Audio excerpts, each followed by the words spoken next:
Sebenarnya saya sebagai seniman, saya mengamati ya, di Indonesia ini hanya ada 4 yang secara seni rupa itu dikenal, yaitu Bali, Jogja, Jakarta, dan Bandung.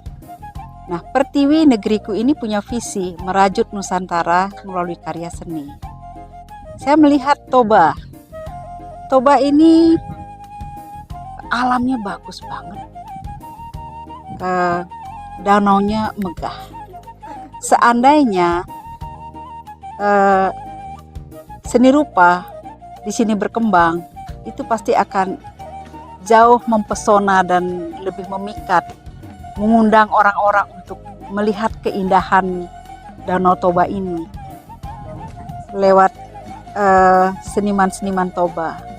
Saya melihat kebanyakan seniman-seniman yang berbakat seni lah ya, misalkan mau dari manapun, dari Batak atau daerah lain, mereka akan merapat ke daerah yang di mana seninya berkembang, seperti di Bali ataupun di Jogja ataupun Bandung, Jakarta.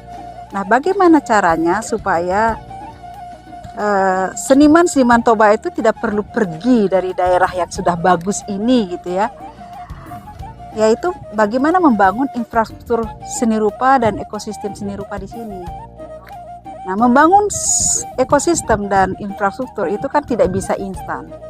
Kita harus berani ya, rela berkorban juga, punya semangat, punya hati, kesetiaan, dan bekerja sama dengan semua pihak. Gak bisa dikerjakan sendiri. Nah, tahun lalu 2023 Pertiwi negeriku datang ke Toba, juga mengadakan workshop, edukasi ke sekolah-sekolah, terus live painting, pameran, berkolaborasi dengan seniman setempat. Sebetulnya berharap sih dengan kegiatan yang kita lakukan tahun lalu itu banyak yang punya potensi-potensi itu muncul, dan kerinduan kami itu setiap tahun tuh bisa hadir. Nah, di tahun ini kita fokus di live painting dan workshop seni grafis cetak tinggi. Nah, di tahun ini kami bersyukur banget untuk ini Eda Marta. Eda Marta dari Damar Toba, juga ada Eda Mori dari Dapdap, juga dari itu Sebastian dari Toba Art, yang mempunyai semangat yang sama. Kalau nggak ada mereka ya mungkin nggak jalan juga ini. Jadi kita nggak mungkin jalan sendiri itu ya. Mesti bekerja bersama-sama. Seperti apa nanti hasilnya? Mungkin nanti kita akan baru melihat. Yang paling penting sekarang kerja dulu. Saya senang banget lihat anak-anak ini, ternyata saya menemukan mutiara-mutiara yang luar biasa. Ada karya yang bagus-bagus banget. Saya berharap nanti kami hadir di Toba dan juga menghadirkan Toba di daerah-daerah lain. Nah, ini karya-karya anak-anak yang kita baru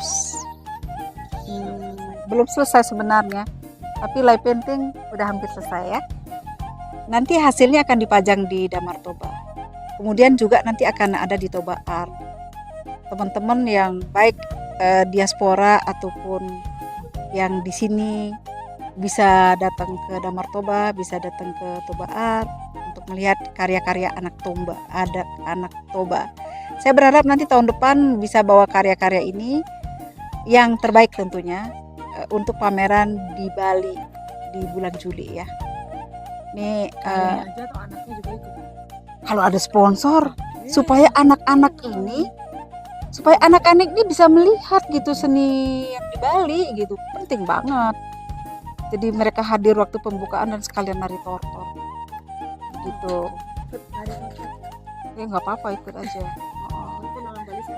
Nah, sebenarnya kan pengen dengar ya kenapa ya Damar Toba mau mendukung ini. Bagi kami ya sangat luar biasa. Kami berdua punya hati, punya semangat, punya waktu, punya tenaga, tapi tanpa dukungan mereka ya nggak berarti apa-apa juga. Nah, silakan nih Eda Marta. Terima kasih dari yang punya hati, semangat, dan apa tadi keahlian, tenaga, waktu. Itu modal awalnya ya. Tapi tentunya kan kita perlu wadah untuk melakukan itu. Dan wadahnya di Toba, dan di Toba itu banyak sekali sebenarnya tempat-tempat yang sangat representatif untuk menunjukkan keindahan Danau Toba dari segi masing-masingnya. Ada yang di danau, ada yang di gunung, ada yang di bukit gitu ya, bukan di persawahan, itu semuanya menunjukkan keindahan Toba. Dan yang tahun lalu kan 7 tempat ya, 7 lokasi para seniman Bali berkolaborasi dengan seniman Batak melakukan pameran dari segala jenis. Dan ya berapa lama waktu itu ya, 1 bulan ya. Jadi ini tahun keduanya, jadi kita pengen ini sesuatu kegiatan yang berkesinambungan. Jadi ya saya sih hanya menyediakan wadah karena saya senang yang indah-indah. Jadi saya juga senang anak-anak juga ikut menikmati keindahan alam sambil berkarya tentunya ya. Dan coba deh bayangin dari Bali jauh-jauh dan memberikan coaching gitu ya, itu kan free pula ya nggak? Adik-adik gimana rasanya? Kalian ada yang bayar nggak? Nggak bayar tapi malah dapat apa coba? Oh, bajunya dulu yang disebut, ilmunya dulu yang pertama disebut ya, dapat ilmu, dapat medianya semua gratis, osma bonus ya. Jadi saya pinginnya itu anak-anak di Toba itu apa ya, jiwa seninya juga bisa tersalurkan ya.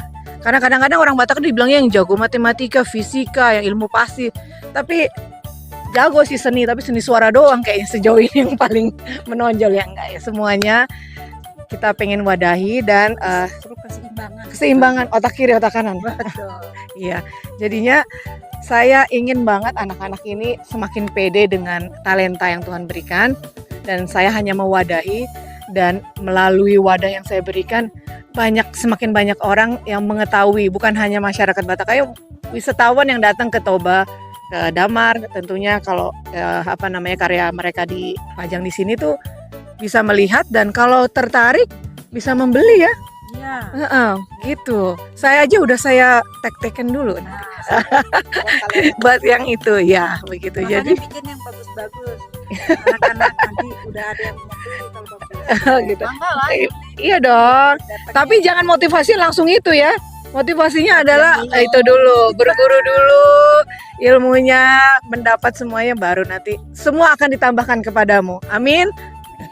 Ya, jadi saya sih itu aja dari saya. Mungkin Mbak Oka mau menjelaskan secara lebih teknis masalah yang kita cukil apa sih itu gitu. Seni grafis cetak biru. Ya, silakan. Terima kasih. Saya di sini akan menjelaskan kenapa saya ingin memperkenalkan seni grafis ini. Seni grafis itu sebenarnya cabang dari seni murni yang sama dengan seni lukis. Seni lukis kan cuma bisa satu aja bisa lukisan. Kalau yang seni grafis bisa dicetak banyak. Nah, itu dengan kita memakai plat, dengan dicukil tekniknya, kemudian di print di roll, kemudian di print, seperti itulah teknik-teknik yang saya akan kembangkan, belajar anak-anak saya ajarkan. Selain di sini kan kebanyakan taunya seni lukis, melukis dengan cat akrilik, cat minyak, ya, cat air, mungkin pastel, dan segalanya itu yang sudah dia kenal. Sedangkan ini seni grafis ini juga bisa di kain yang bisa dibuatkan tas atau kartu tuh bisa, siapa tahu bisa membantu untuk membuat kayak UMKM itu bisa tas misalnya di print dengan teknik yang ini, ya bisa buat sesuatu yang berbeda, berguna untuk bukan dari ke seni aja deh, bisa jual dengan print ini lewat kain, atau mau buat bantal, sarung bantal itu di print gitu. Jadi itu bisa menambah hasil juga. Nah, tidak hanya itu, jadi kan banyak berguna lah, bukan dari seni aja, seni lukis aja, biar ada ilmu yang baru gitu yang di sini. Batak udah ada belum? Kayaknya belum dah. ada yang ukir itu ya, Ya. kayu yang dipahat, dicukil juga sih itu sebenarnya. Itu kan? dicukil, cuman kan beda dari kayu, cuman langsung. Kalau ini bisa diperbanyak, itu aja. Bisa dibuat di rumah ya. Bisa buat di rumah. Apa industri rumahan. Ya. Karya Mbak Ova kan ada di Damar. Oh iya, yang kalau bisa lihat nanti di sana. Kalau lihat di Damar Itu yang berwarna. Nah, hitam putih. itu ada yang hitam putih, ada yang berwarna. Jadi itu yang mungkin dilihat sebagai seni lukisnya gitu ya. Cuman yang itu saya punya ininya beda, apa namanya? Print yang sama, tetap original. Dengan kalau saya jual mungkin sama harganya. Mungkin saya buat 5 dengan harga yang sama. Seperti itulah ya. Jatuhnya sama artinya. Nah, tapi kalau Lukisan. ya sama. Tapi kalau yang mau dipakai untuk seni seni terap, bisa di atas tas, bisa di sarung bantal, taplak meja, itu bisa dikembangkan seperti itu. Mungkin saya mau Mulai nambahkan lagi nih ya. Karya kayu juga ada di tempat saya. Iya, ini kolektor saya ini. Supaya berikutnya banyak anak-anak Tobani jadi, Jadi terinspirasi jadi mau membuat lukisannya karya bagus dan dipajang, dikoleksi dipajang di sampingnya. Ya. Nah, saya mau lanjut, tadi saya ketinggalan tuh mau bilang apa yang dimaksud dengan infrastruktur dan ekosistem seni rupa. Jadi selama saya tahun lalu di sini sulit sekali mencari kanvas, mencari cat. Ini semua saya bawa dari Bandung ini. Karena cari buku kertas besar aja susah di sini. Ya, saya berharap di sini ada yang menjual. Mungkin di Toba Art bahan. nanti ya. Betul, Bisa mau Toba Art tuh jualan. kayaknya. Itu Toba Art di sana. Toko alat Di Toba Art. Dan tidak hanya itu ya, selain fasilitas untuk menggambar atau grafis, kita butuh tempat juga yang dimana menampung karya-karya dari anak-anak Toba, seperti galeri. Ini yang Damar Toba sedang rintis, Toba Art juga sedang rintis. Ada Uta Artis ya, tempat kita pameran dulu. Semoga di titik. kemudian kapan bisa ya di situ ya. Ya, jadi Orang-orang. ya si borong-borong. Jadi karya-karya ini kalau anak-anak berkarya, dia bisa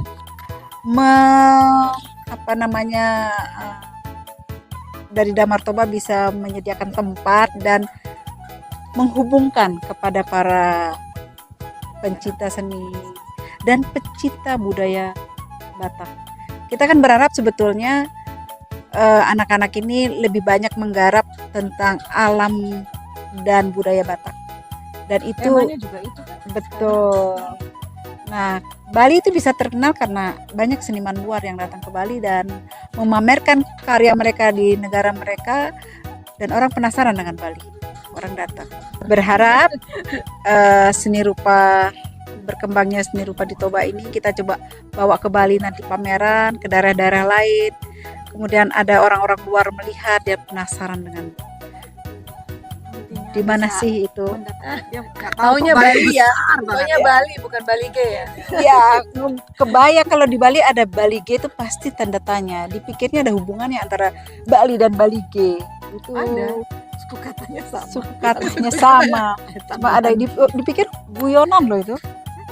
Pertama guyonan dipikirkan, padahal ini adalah sebuah lokasi salah satu lokasi di Danau Toba gitu. Ada Itu kan akan- lukisanmu yang judulnya Balik G. Oh iya, ya saya ada Bali G. Itu dermaga Bali G. Hal baik yang kita lakukan, kita berharap ini menjadi motivasi untuk calon-calon seniman di Toba. Mungkin kayak kemarin waktu kita talk show sama di Del FM, kata Ito Sebastian, kalau di Batak ini ngelihat seni itu kayak lambang kemiskinan ya. Kayak simbol Supaya- kemiskinan gitu. Supaya nggak seperti itu bayangan. Iya. Berbeda kalau di Bali kan hampir semua orang mengembangkan seni ya. Jadi saya melihat sebuah ketimpangan antara alam yang bagus banget dengan seninya. Kalau ada keseimbangan antara alam yang indah dengan seninya yang berkembang baik, saya pikir wow, dari seluruh dunia datang ke sini siap-siap aja untuk menyeleksinya gitu. Mungkin itu sih harapannya ya. Jangan lewatkan berita menarik lainnya hanya di channel Toba TV. Follow, like, dan subscribe channel Toba TV untuk mendapatkan informasi terbaru lainnya. Horas.